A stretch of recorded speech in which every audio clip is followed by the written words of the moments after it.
हर रंग का सहारा है, हर रूह की कहानी है, हर नाव का किनारा है, हर नाविक के मल्हार की ज़बानी है। ये गंगा का तट है, गंगा का निर्मल पानी है। सनातन आस्था व विश्वास का प्रतीक इस समय तीर्थराज प्रयागराज में भारत सांस्कृतिक और आध्यात्मिक चेतना के स्पंदन का साक्ष्य सिद्ध हो रहा है। यह बताने की बात नहीं है कि हिंदू धर्म के इस महत्वपूर्ण धार्मिक पर्व का आयोजन भारत में उत्तर प्रदेश के प्रयागराज में 13 जनवरी से प्रारंभ हो चुका है, जिसका समापन 26 फरवरी 2025 को होगा। वैसे तो 6 साल पर अर्धकुंभ और 12 साल पर पूर्ण कुंभ लगता है, लेकिन इस बार 144 साल के बाद कुछ खगोलीय संयोगों के कारण यह महाकुंभ का संयोग बना है। त्रिवेणी माधवम सोमम भरद्वाजम च वासुकिम वंदे अक्षयवटम शेषम प्रयागम तीर्थनायकम।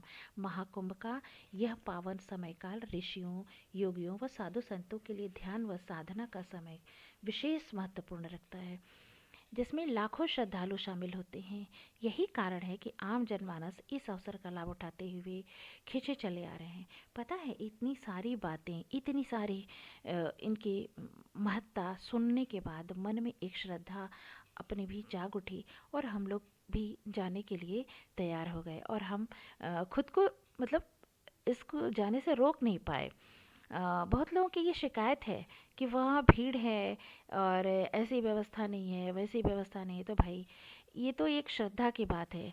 वहाँ सरकार ने भीड़ नियंत्रित करने के लिए और गाड़ियों को अंदर ले जाने पर प्रतिबंध लगाया है। तो एक बात मैं कहूँगी कि रास्ता थोड़ा लंबा अवश्य है, पर आप हमेशा से ध्यान भाव करके जाएं, आध्यात्म और आस्था का भाव बना करके जाएंगे तो थोड़ा कष्ट का अनुभव नहीं होगा और आनंद भी आएगा। देखिए, वो कोई पिकनिक स्पॉट या 5 स्टार होटल तो है नहीं कि हम वहाँ घूमने, एंजॉय करने और रहने जा रहे हैं। बस वो मन की खुशी को लेने जा रहे हैं, अपनी भक्ति और आनंद को, आंतरिक आनंद का अनुभव करने के लिए जा रहे हैं, जहाँ की हम परमात्मा से अपने आप को एकाकार कर सकें। तो इस भाव में तो कष्ट भी आता है, तो वो हम झेल लेते हैं, उसमें कोई शिकायत की तो बात ही नहीं होती है। बस यही सब भाई, आप मैं भी अपने अनुभव आपको बताऊंगी। थोड़ा नाटकीय ढंग से प्रारंभ करते हुए मैं अपनी अनुभवों को बताती हूँ, आप भी सुनिए। गुड़िया, सुनती हो? अरे महाकुंभ का बहुत शोर हो रहा है। अलौकिक दृश्य है वहाँ पे। 144 वर्षों के बाद यह पावन पर्व आया है। तो चलो हम भी घूम करके आते हैं। लेकिन मैंने सुना है कि बहुत भीड़ है, कैसे चल पाएंगे? वहाँ बहुत कोई ज्यादा बात चलना नहीं, बहुत पड़ेगा। भीड़ है तो क्या हो गया, हम भी उस भीड़ में एक शामिल होंगे और उसको जो है एक क्या नाम है, आसान बनाएंगे उस रास्ते को। जब मैं थक जाऊंगी तो?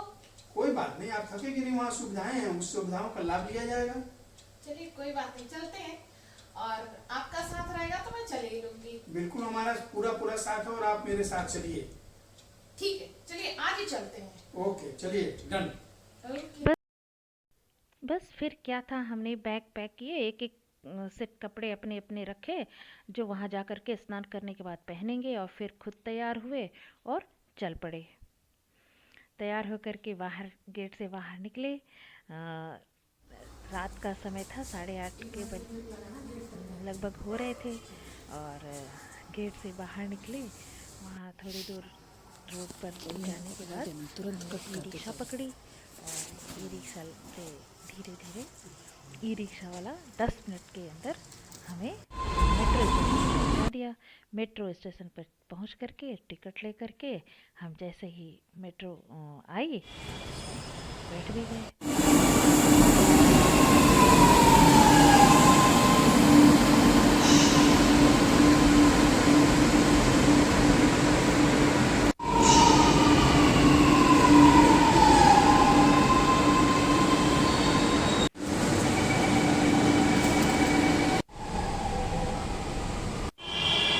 मेट्रो से ये हम लोग आलमबाग बस में बस बैठ जो गए है हैं, वो आलमबाग से आवाज़ दे रहे थे। प्रयाग जाने वाली बस में बैठ चुके हैं हम लोग।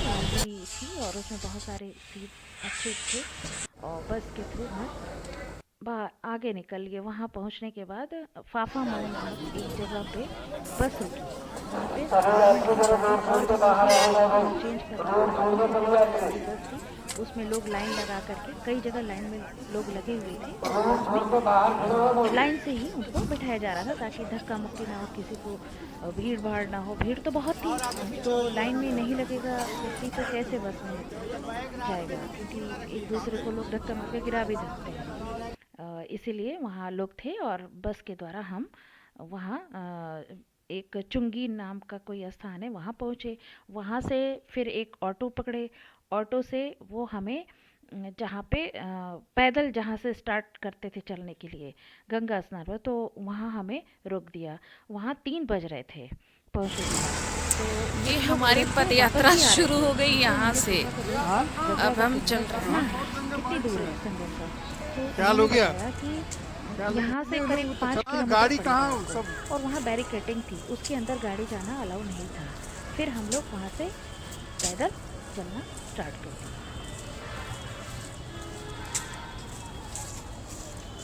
उस समय भी रात में भी लग रहा था दिन ही है क्या, रात क्या दिन, सब एक जैसे वहाँ पे सड़क के किनारे सब दुकानें लगी हुई, समझ आया और जो गंगा क्या नहा रहे थे दातुन करने वाले लोग, कहीं किसी को कोई थकान नहीं, चेहरे पे सब खुश, बहुत लोग गीत गाते हुए गाने गाते हुए, क्योंकि रात को तो लोग कपड़े हम पहनते थे, क्या सुबह लोग तो साक्षी स्नान हैं कर रहे इतना। थे, स्नान करके वो सब कुछ औरतें और लोग अपना सामान भी लिए हुए थे।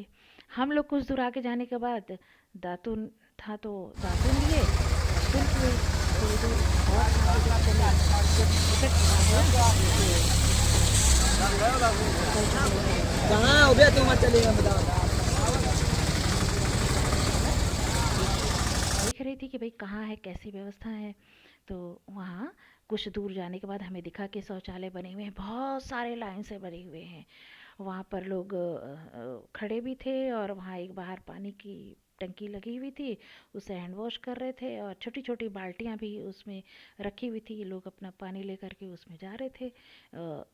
गंदगी तो लोग खुद कर देते हैं, फिर भी वहाँ एक स्वीपर खड़ा था, उसको भी उस कह करके थोड़ा कुछ दे करके हमने भी साफ़ सफाई करवा ली।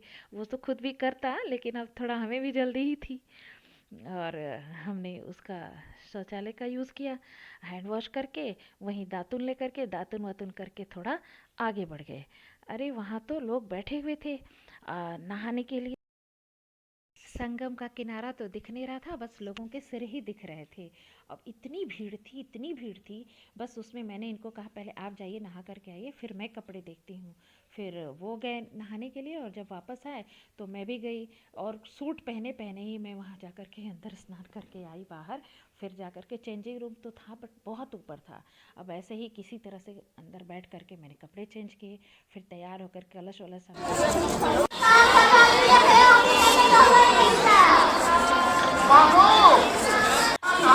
उसको रखा हुआ था, बड़ा आया है बड़ा एकदम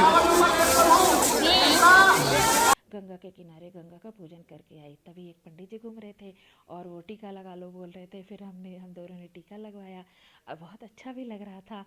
ऐसा लग रहा था पूजन करने के बाद और कपड़े नहा वहा के पहन के टीका लगा के मानो हमने कोई संग्राम जीत लिया हो। और भाई कुंभ का जो इतना शोर हमने बहुत सुना, वो आस्था जगी और आस्था का हमने भी अनुभव करके ऐसी फीलिंग के साथ वहाँ से निकले जैसे मैंने कोई यज्ञ जीत लिया हो। और फिर वहाँ रास्ते में कुछ एग्जीबिशन था, उनको देखते हुए हम लोग घर की ओर प्रस्थान कर लिए। ये थी हमारी कुंभ यात्रा 2025 की।